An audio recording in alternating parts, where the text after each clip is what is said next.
Assalamualaikum warahmatullahi wabarakatuh. Jumpa lagi nih bersama aku yang tetap membahas tentang tabungan dan investasi. Pada kali ini aku akan membahas tentang dana darurat. Ya, betul banget nih, dana darurat. Dana darurat di seputar pandemi ya, ataupun di saat pandemi ini pasti sangat bermanfaat.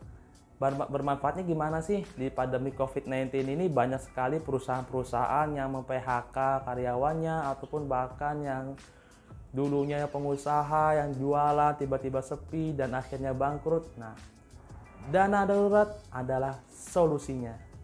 Nah, kenapa? Bisa jadi kalian misalkan ketika sebelum di PHK kalian itu mempunyai uang yang cukup, mempunyai uang dapur yang cukup, tetapi ketika di PHK bisa jadi itu kurang karena tidak ada pemasukan. Nah, atau kalian juga dipaksa untuk membeli handphone baru ya, yang karena HP-nya rusak sehingga kalian itu terpaksa untuk membeli handphone baru. Nah, pertanyaannya adalah bagaimana sih cara mengatasinya? Apakah setiap orang itu selalu mempunyai uang yang banyak? Tentu tidak kan. Oleh karena itu harus ada dana darurat.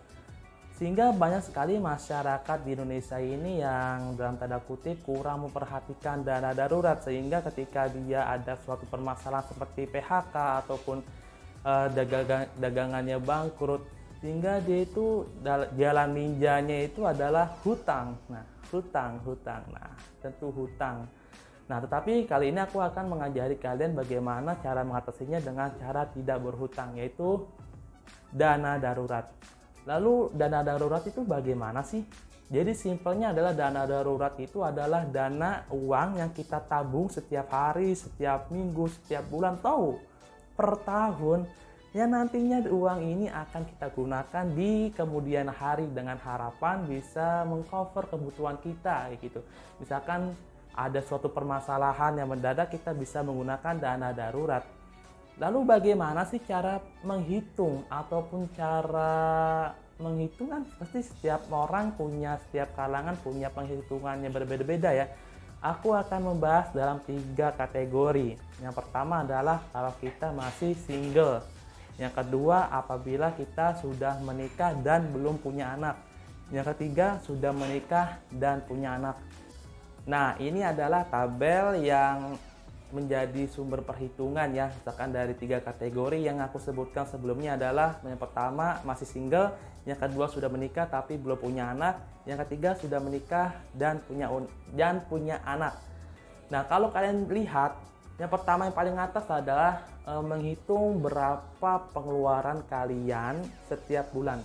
Jadi kalian itu hitung dulu nih, misalkan pokoknya misalkan kita makan dan sebagainya, yang kebutuhan pokok itu kita hitung, ditambah lagi dengan kewajiban yang harus kita keluarkan, kita bayar utang, tagihan, cicilan dan sebagainya, dihitung, tambahin semuanya.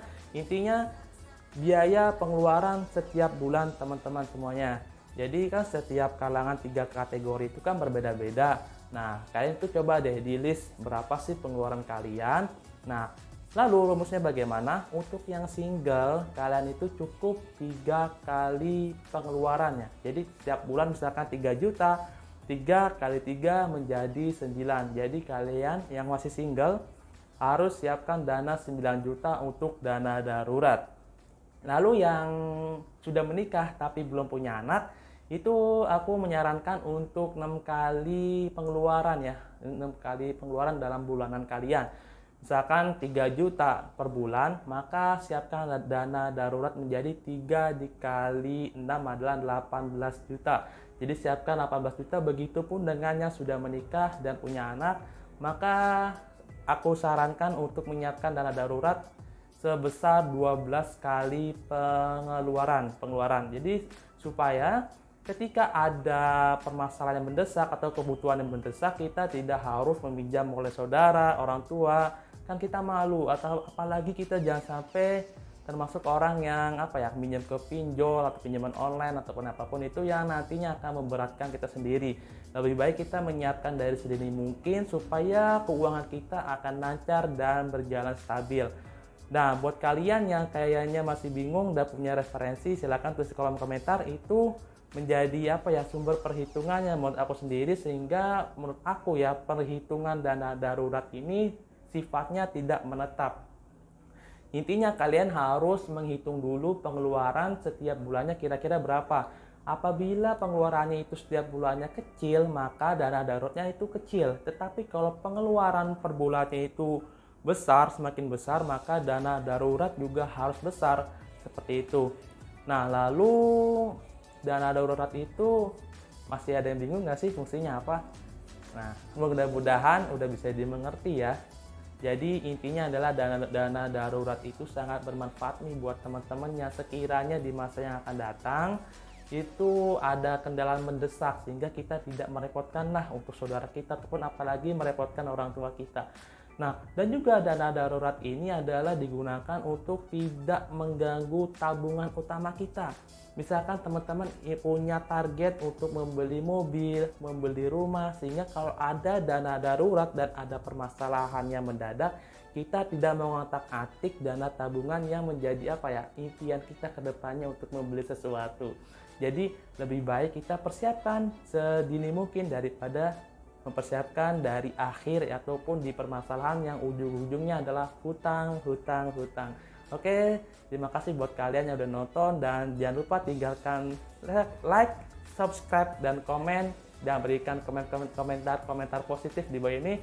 Saya Cahyono, wabillahi taufiq wal hidayah. Wassalamualaikum warahmatullahi wabarakatuh. Terima kasih buat kalian yang udah menyimak video aku kali ini. Semoga bermanfaat, dan jangan lupa tinggalkan subscribe, like, dan komen, serta berikan komentar-komentar positif mengenai pandangan kalian tentang dana darurat.